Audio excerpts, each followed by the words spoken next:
What if the most powerful thing you could do, the most empowering thing, was to just accept one single kind of difficult truth?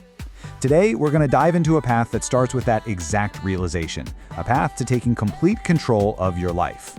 Let's get into it. Just let that sink in for a second. It's blunt, right?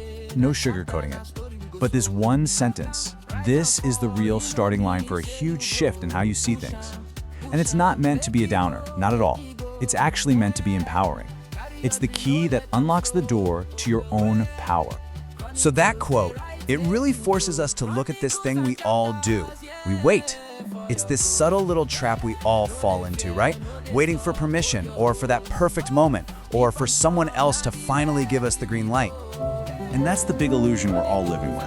This belief that someone else, a boss, a partner, some big institution, that they've got the key to our future. But listen, every single moment we spend waiting is a moment we're just handing our own power over to someone else. Okay, so if waiting is the trap, then how do you get out? What's the escape route? Well, the alternative is what we're calling the sovereign path. It's a conscious, deliberate choice to become the main character, the primary force for change in your own life story. Let's really dig into this definition for a second. The key words here are active and intentional. This isn't about daydreaming or wishful thinking. Nope. This is about deliberately, purposefully forging your own future without waiting around for anyone else's approval or help. You become your own rescuer. And this chart, wow, it lays it all out, doesn't it? The difference is just night and day. On one side, you've got a life lived in the passenger seat. It's passive, dependent, and honestly pretty stagnant. But on the other side, you're in the driver's seat. You're active, you're sovereign, and you're always moving forward. So how do you actually do this? How do you walk this path? It's not as complicated as it sounds. It's really built on three core pillars, three fundamental ideas that, when you practice them together, create the entire foundation for self-rescue. And here they are: self-responsibility, discipline, and self-belief. Think of them like a three-legged stool. You need all three or the whole thing just collapses. It's completely unstable.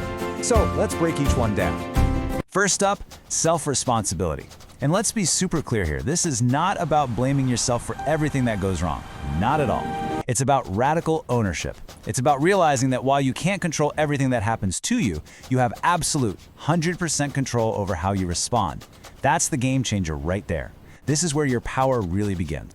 The second pillar is discipline. And I know, that word can sound kind of harsh, right? But let's reframe it. It's not about punishment. It's the engine of momentum. It's that promise you make to your future self, especially on the days you really don't feel like it. Every little act of discipline is just you building more and more trust in yourself. And the third pillar, the one that really ties it all together, is self-belief. So if discipline is the engine, then self-belief, man, that's the fuel. It's that deep internal conviction that you are capable, that you can handle whatever life throws at you. It's what keeps you going when you fail, when you're uncertain, and when the path gets tough. Okay, this all sounds pretty good in theory, doesn't it? Responsibility, discipline, belief, awesome. But where on earth do you even begin? Like, what is the very first step on this sovereign path? Well, that first step, it's not some huge dramatic gesture. It's actually something much quieter, much more personal. And it's perfectly captured by this simple idea of the dawn. Just think about it.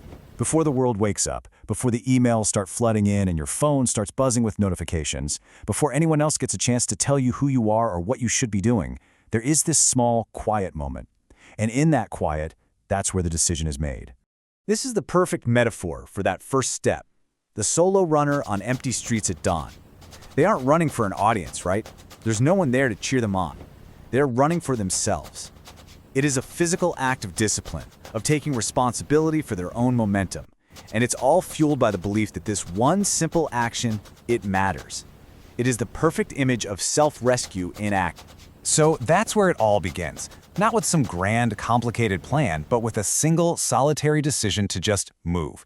To stop waiting for the world and to start building your life on your own terms. The sun is rising, the path is right there waiting. The only question left is, what's your first step going to be?